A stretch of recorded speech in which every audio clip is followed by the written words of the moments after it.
Hi, students. Okay, the purpose of this lesson is to go back and review some of the things that we've talked about regarding matter. One is just to talk about the relationship between matter and atoms and elements.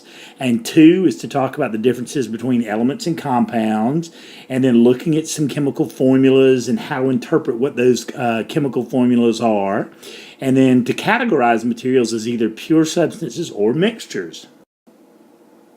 Okay, to review, matter, remember, is anything that has mass and volume, or anything that has mass and take up space. So the iPad that you're looking at right now is made out of matter, and you are made out of matter, and vitamins are made out of matter. The earth is made out of matter. Anything, air.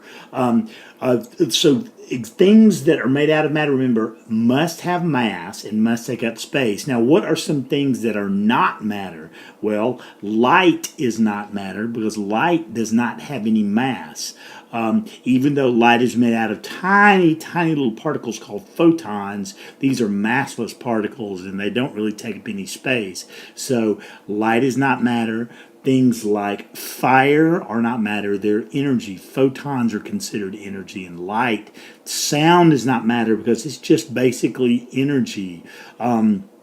Lightning is not matter because, again, it's just electrical discharges and electrical energy. So to be able to call something matter, it has to have mass and take up space. So remember, smoke would be matter because it's tiny little particles of matter, tiny little particles of dust and soot in the air. Air is matter because it's a gas, and any kind of gas is made out of atoms.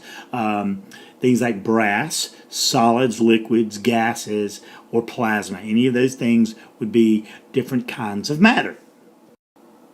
Now, once we start classifying matter, we can look at some things like called elements. And elements, remember, is the simplest types of matter.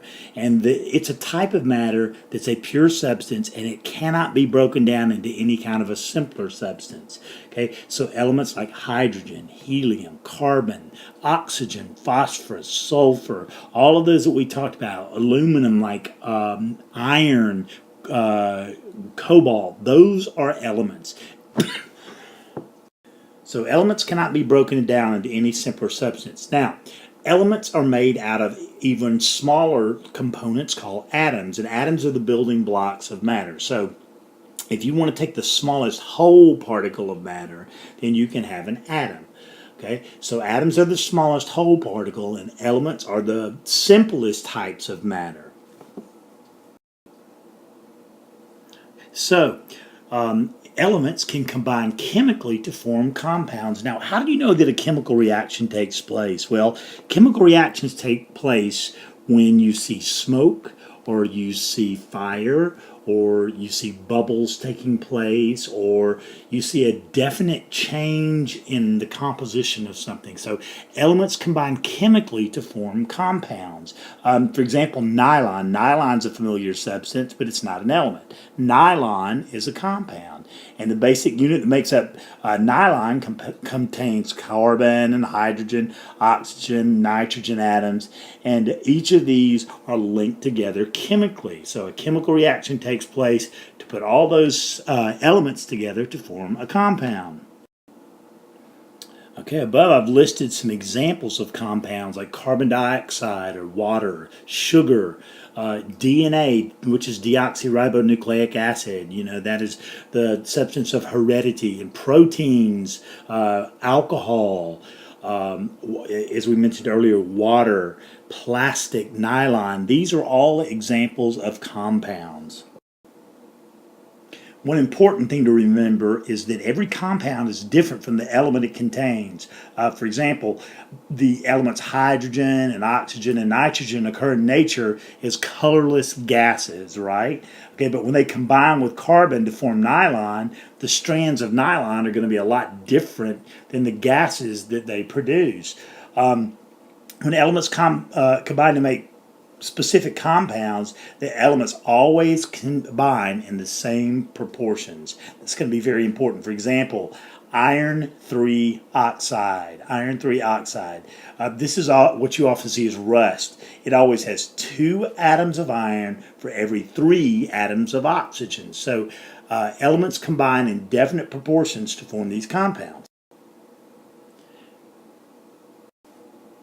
So now we can talk about molecules. Molecules are any two atoms that link together chemically. So you can have one molecule of water, H2O, or you can have one molecule of DNA. Okay, that is just the smallest whole particle of a compound. So above I've listed some examples of molecules like H2O, that's one molecule of water, or C6H12O6, that's glucose if you remember from your biology. That's the simplest sugar called blood sugar, one molecule of glucose. I also have H2, that is one molecule of hydrogen. It's where two hydrogen atoms join together to form a molecule, or an oxygen molecule, O2. Now, what we saw earlier were some examples of molecules, but chemical formulas are a way to show the number and types of elements in a compound. So, for example, if we wanted to look at a chemical compound for water, that would be H2O, and that says there's two atoms of hydrogen and one atom of oxygen, or C6H12O6. Okay, and that says that we have 6 atoms of carbon, 12 atoms of hydrogen, 6 atoms of oxygen. So that tells us the numbers of atoms and types of atoms that are in each one. Now, if we want to add on what we call a coefficient, oh, by the way, this item right here, let's circle this in red, this item is called a subscript. A subscript. And a subscript tells us the number of atoms in each molecule, or the number of atoms of each type in the molecule. Okay, but there's also a way that we can write out chemical compounds like 3H2O. And this big 3 here, this number, the big 3 that is in front of this molecule is called a coefficient. A coefficient.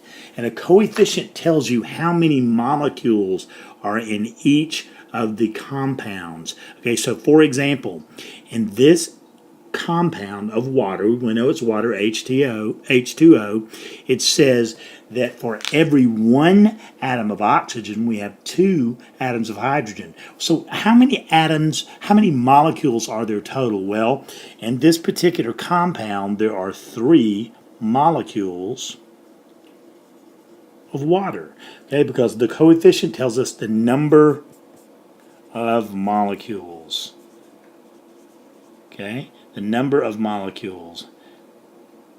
Sorry about that. All right, and then the subscript tells us the number of atoms in each compound. So if I want to know, well, how many atoms of hydrogen are in this compound, just take the 3 and multiply the 3 times the 2, and that tells you how many atoms of hydrogen. So 3 times 2 is 6, so I have 6 hydrogen atoms in this compound. Well, how many atoms of oxygen do I have? Well, the 1 is understood. Whenever you write an element by itself, it's just understood to be 1. So in this case, it's 3 times 1, so I have 3 atoms of oxygen here. Okay? 3 atoms of oxygen. 6 atoms of hydrogen, 3 atoms of oxygen. So how many total atoms do I have in this compound? Well, let's see, there's 6 hydrogen atoms and 3 oxygen atoms. Just add those together and you get 9, and that tells you the total number of atoms in the compound. Okay, so I provided with 3 examples of how we can identify the compounds and the number of atoms in the compound. So the first compound, I'll just tell you, is carbon dioxide, CO2, and sometimes we might want to put a little parentheses around that just to remember what it is. Okay, so we're going to isolate that. CO2, that's carbon dioxide. Di means 2. So we have 2 oxygen atoms and 1 carbon atom. Okay, so notice that we have a coefficient of 4 outside the parentheses. So that means we have 4 molecules of carbon dioxide. So let's go through and count the atoms. How many atoms of carbon are in there? Well, 4 times 1, remember, if it's by itself, it's just understood to be 1. So 4 times 1, we have 4 carbons in there. And how many oxygen atoms? Well, for every 1 carbon atom, you have 2 oxygens. So notice the 2. So 4 times 2 is 8. So we have 8 oxygen atoms in this compound. So 4 carbons, 8 oxygens. How many total atoms do you have? Well, all we have to do is simply just add them. 8 plus 4 gives us 12. So there's a total of 12 atoms in the compound. So let's go to the next one. We have hydrogen peroxide, H2O2. H2O2. This is the substance that you put inside a cut or a wound, and it'll boil it out for you and clean it out. So H2O2. How many molecules of H2O2 do you have? Well, when you have the coefficient of 3, again, you can put the parentheses in front, that helps. You have 3 molecules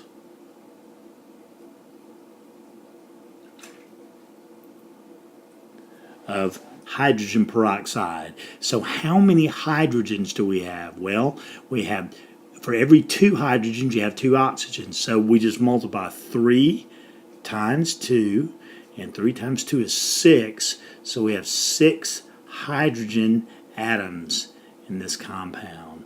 6 hydrogen atoms. How many oxygens? Well, we also have 2 oxygen atoms times 3, which gives us 6 oxygen atoms in this compound. I think you're getting the hang of it. So 6 hydrogens and 6 oxygens. How many total atoms do we have? Well, we have 3 molecules of this total atoms. So 6 plus 6 is 12. We have 12 total atoms in this compound. All right, the next one is a little bit more complicated. So we have glucose, C6H12O6. How many carbon atoms do you have? Well, if we have 6 molecules and you have 6 carbon atoms, 6 times 6, we have 36 carbon atoms. 6 times 6. How many hydrogen atoms? Well, 6 times 12 is 72. So we have 72 hydrogen atoms in this compound. And for oxygen, 6 times 6 again, we have 36 oxygen atoms. So what is the total number of atoms that you have in here? Well, I'm going to let you add those up and see what's the total number of atoms you have in this compound. Okay, so on your paper, I've given you 5 examples here. In each example, I want you to tell me, number 1, how many atoms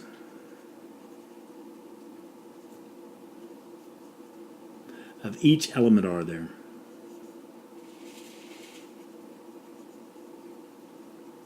Okay, how many atoms of each element exist in the compound? Okay. Number 2, I want you to tell me the number of molecules of each substance. And then 3, I want you to tell me the total number of atoms in this compound. And you can refer back to the previous slide if you need to go back. Okay, so number 1 would be HNO3, that's nitric acid. You have hydrogen, nitrogen, and oxygen. And number 2, you have hydrochloric acid, that's H, hydrogen, and Cl, which is chlorine. And then number 3 is actually a dye called indigo, and it's a dye we use to dye blue jeans. And it's C16H10N2O2. That's carbon, hydrogen, nitrogen, oxygen. Okay, and 4 is sulfuric acid. That's H, hydrogen, S, sulfur, 4, oxygen. So those are all separate elements.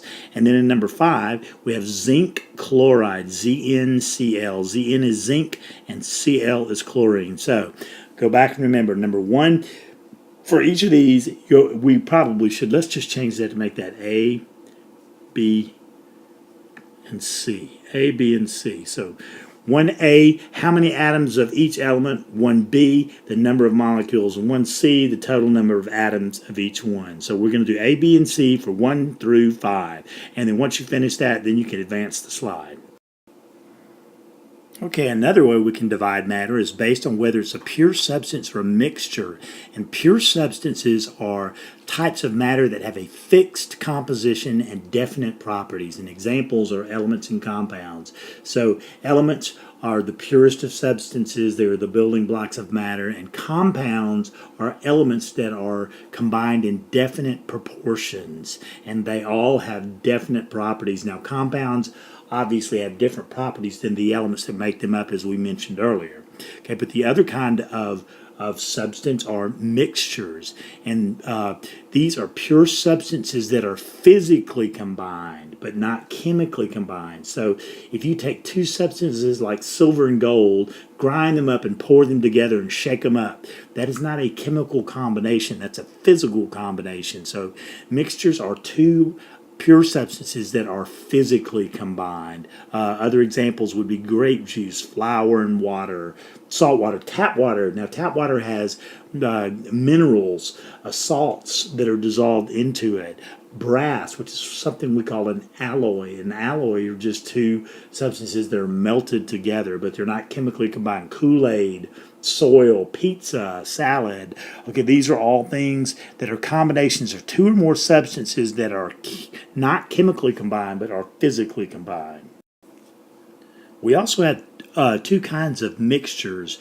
The first one is called a heterogeneous mixture, and it's mixtures that are not uniformly combined or evenly distributed. For example, salad, pizza, soil, concrete, dirt. When you look at these, you can see all the constituent parts of that, so they're not very evenly combined. And the other type of mixture we have is called a homogeneous mixture or homogeneous mixture. And a homogeneous mixture is where the components are evenly distributed and the mixture is the same throughout. Examples of a homogeneous mixture would be salt water or tap water or sugar water, something, or gasoline, which is a liquid mixture of at least 100 different liquids. It's composed of stuff we call miscible liquids. If you shake oil and water together, the oil and water are not going to mix well together and they're going to settle out. So the oil and water are immiscible and you get what we call a heterogeneous mixture. But things that are evenly distributed are homogeneous mixtures.